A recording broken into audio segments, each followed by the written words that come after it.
Township ವಿರುದ್ಧ ಜೆಡಿಎಸ್ನಿಂದ ಎರಡನೇ ದಿನದ ಪಾದಯಾತ್ರೆ ಇವತ್ತು ನಡೀತಾ ಇರುವಂಥದ್ದು. ಜೆಡಿಎಸ್ನ ಯುವ ಘಟಕದ ರಾಜ್ಯಾಧ್ಯಕ್ಷ ನಿಖಿಲ್ ಕುಮಾರಸ್ವಾಮಿ ಅವರ ನೇತೃತ್ವದಲ್ಲಿ ಪಾದಯಾತ್ರೆ ನಡೀತಾ ಇದೆ. ಎರಡನೇ ದಿನದ ಪಾದಯಾತ್ರೆಗೆ ಮಾಜಿ ಪ್ರಧಾನಿ ಎಚ್ ಡಿ ದೇವೇಗೌಡರು ಚಾಲನೆಯನ್ನು ಕೊಟ್ಟರು. ಇವತ್ತು 19 ಕಿಲೋಮೀಟರ್ ಸಾಗುತ್ತೆ ಜೆಡಿಎಸ್ನ ಪಾದಯಾತ್ರೆ. ಬಿಡದಿಯಿಂದ ಬೆಂಗಳೂರಿನ ನೈಸ್ ರೋಡ್ ಜಂಕ್ಷನ್ನವರೆಗೂ ಕೂಡ ಇವತ್ತು ಪಾದಯಾತ್ರೆ ನಡೆಯುವಂಥದ್ದು. ನಾಳೆ ಬೆಂಗಳೂರಿನ ಫ್ರೀಡಂ ಪಾರ್ಕ್ಗೆ ಬಂದು ತಲುಪತ್ತೆ ಜೆಡಿಎಸ್ನ ನಡಿಗೆ.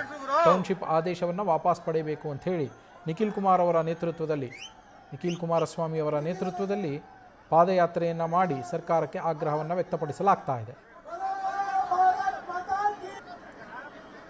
ನಿಖಿಲ್ ಕುಮಾರಸ್ವಾಮಿ ಅವರ ಜೊತೆಯಲ್ಲಿ ನಮ್ಮ ಪ್ರತಿನಿಧಿ ಗಣಪತಿ ಒಂದು ಮಾತುಕತೆಯನ್ನು ನಡೆಸಿದ್ದಾರೆ. ಅವರೇನು ಹೇಳಿದ್ರು ನೋಡ್ಕೊಂಡು ಬರೋಣ. ನಮ್ಮ ಜೊತೆ ಮಾತಾಡಲಿಕ್ಕೆ ನಿಖಿಲ್ ಕುಮಾರಸ್ವಾಮಿ ಅವರು ಇದ್ದಾರೆ. ಸರ್, ಇವತ್ತಿನ ಪ್ರತಿಭಟನೆ ಎರಡನೇ ದಿನ. ಈ ಎರಡನೇ ದಿನ ಪ್ರತಿಭಟನೆ ಆದರೂ ಕೂಡ ಸರ್ಕಾರ ಇನ್ನೂ ಎಚ್ಚೆತ್ತಿಲ್ಲ. ಸರ್ಕಾರ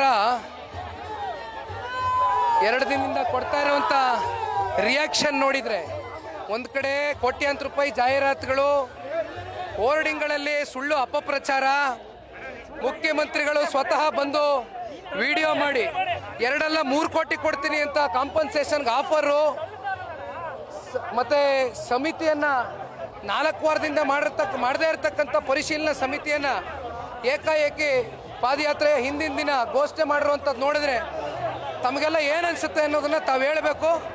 ಇವತ್ತು ನಾಡಿನಾದ್ಯಂತ ರೈತರು, ನಮ್ಮ ಭಾಗದ ರೈತರ ಜೊತೆಯಲ್ಲಿ ಈ ಕಷ್ಟಕರ ಕಾಲದಲ್ಲಿ ನಿಂತು ಅವ್ರಿಗೆ ನ್ಯಾಯ ಸಿಗುವವರೆಗೂ ಹೋರಾಟ ಮಾಡ್ತೇವೆ ಅಂತಕ್ಕಂಥ ಅಚಲವಾದಂಥ ಒಂದು ಬದ್ಧತೆಯಿಂದ ಬಂದು ನಿಂತಿದ್ದಾರೆ. ನಮಸ್ಕಾರ.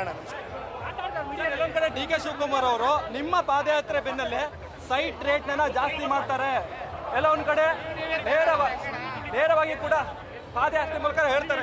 ಎಲ್ಲ ಹಳ್ಳಿ ಜನ ಮಾತಾಡ್ಸೋಣ, ಬನ್ನಿ.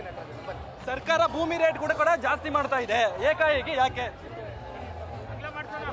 ಈಗ ಭೂಮಿ ಬೆಲೆನ ಜಾಸ್ತಿ ಮಾಡಲೇಬೇಕು ಅನ್ನೋದಾದ್ರೆ ಹಿಂದಿದ್ದಂಥ ಮಾನ್ಯ ಸಿದ್ದರಾಮಣ್ಣನ ಕಾಲದಲ್ಲಿ 2015ರಲ್ಲಿ ಈಗಲ್ಟನ್ನ ಬೆಲೆಯನ್ನು ಏರಿಕೆ ಮಾಡ್ತಕ್ಕಂಥದ್ದಕ್ಕೆ ಅಲ್ಲಿ ಒಳಗಡೆ ಇರ್ತಕ್ಕಂಥ ಭೂಮಿ ಸರ್ಕಾರಿ ಭೂಮಿ ಇದು 13 ಕೋಟಿನೋ 14 ಕೋಟಿನೋ ಎಕರೆಗೆ ಕೊಡಬೇಕು ಅನ್ನುವಂಥದ್ದು ಒಂದು ದಶಕದ ಹಿಂದೆ ಏನು ಕ್ಯಾಬಿನೆಟ್ನಲ್ಲಿ ತೀರ್ಮಾನ ಮಾಡಿದ್ರಲ್ಲ, 13 ಕೋಟಿಯಲ್ಲಿ 2 ಕೋಟಿಯಲ್ಲಿ ಆಯಿತು. ಬನ್ನಿ ಶಿವಕುಮಾರಣ್ಣ, ಬನ್ನಿ. ಪ್ರಾಧಿಕಾರದಲ್ಲಿ GBDL ದುಡ್ಡಿದೆಯಾ? 11,000 ಕೋಟಿ ಕೊಡುವಷ್ಟು ದುಡ್ಡಿದೆಯಾ? ಇದ್ರೆ ತೋರಿಸಿ. JDS ಅಲ್ಲಿ ದೇವೇಗೌಡರು ಬಿಡೋ ತಾಕತ್ ಕಾಣ್ತಾ ಇಲ್ಲ. ಯಾಕಂತಂದ್ರೆ ನೋಡಿ, ನನಗೆ ವಯಸ್ಸಾಗಿರ್ಬೋದು ಆದ್ರೆ ಶರೀರ ಗಟ್ಟಿ ಇದೆ ಅಂತಾರೆ. ದೇವೇಗೌಡರು ರೈತ ಚಳುವಳಿ ಮೂಲಕವೇ ಭಾರತ ದೇಶದ ಅತ್ಯಂತ ಉತ್ತುಂಗ ಸ್ಥಾನಕ್ಕೆ ಹೋಗ್ಲಿಕ್ಕೆ ಕಾರಣ.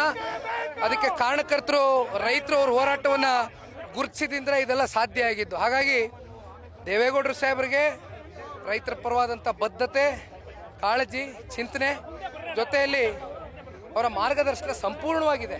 ಈ ಒಂದು ವಿಚಾರದಲ್ಲಿ ಈಗಾಗಲೇ ಸ್ವತಃ ಅವ್ರ ಬಾಯಲ್ಲೇ ಕೇಳಿದ್ದೀರಿ, ಸ್ಪಷ್ಟ ಸಂದೇಶ ಕೊಟ್ಟಿದ್ದಾರೆ.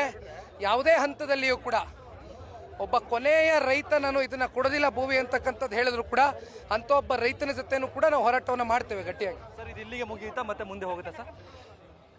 ನಾವು ಫ್ರೀಡಂ ಪಾರ್ಕ್ ಹೋಗೋದಕ್ಕೆ ಹೊರಟಿದ್ದೇವೆ. ಕಾರಣ, ಯಾರೂ ಇಲ್ಲಿ ಬಂದು ರೈತರನ್ನ ವಿಚಾರಿಸಿಲ್ಲ, ಅವಕಾಶ ಕೊಡಲಿ.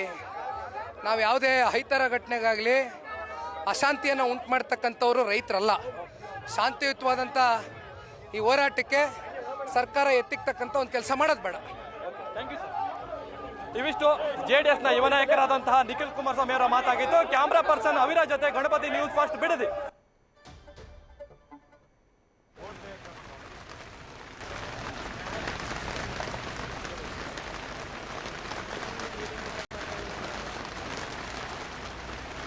ನೋಡಿ, ಈಗ ನೀವು ಈಗೇನು ದೃಶ್ಯ ಗಮನಿಸ್ತಾ ಇದ್ದೀರಲ್ಲ, ಇದು ನೇರ ದೃಶ್ಯಾವಳಿಗಳು.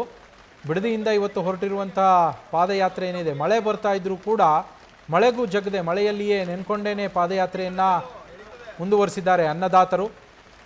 ಅವರಿಗೆ ಮಳೆ ಬಂದರೆ ಸಂಭ್ರಮ ಅನ್ನದಾತರಿಗೆ. ಆದರೆ ಈಗ ಪರಿಸ್ಥಿತಿ ಹೆಂಗಿದೆ ಅಂದರೆ, ಮಳೆ ಬಂದರೂ ನಾವು ಸಂಭ್ರಮಿಸಬೇಕಾ ಬೇಡವಾ ಅನ್ನುವಂತಹ ಪರಿಸ್ಥಿತಿ. ಯಾಕೆಂದರೆ ನಮ್ಮ ಜೀವನಕ್ಕೆ ಆಧಾರವಾಗಿರುವಂತಹ ಭೂಮಿಯನ್ನು ನಾವು ಕಳೆದುಕೊಳ್ತೇವೆ. ಆ ಭೂಮಿ ನಮಗೆ ಉಳಿಬೇಕು ಅನ್ನುವ ಆಗ್ರಹದೊಂದಿಗೆ ಈ ಪಾದಯಾತ್ರೆಯನ್ನು JDSನ ಯುವ ಘಟಕದ ರಾಜ್ಯಾಧ್ಯಕ್ಷ ನಿಖಿಲ್ ಕುಮಾರಸ್ವಾಮಿ ಅವರ ನೇತೃತ್ವದಲ್ಲಿ ನಡೆಸಲಾಗ್ತಾ ಇದೆ.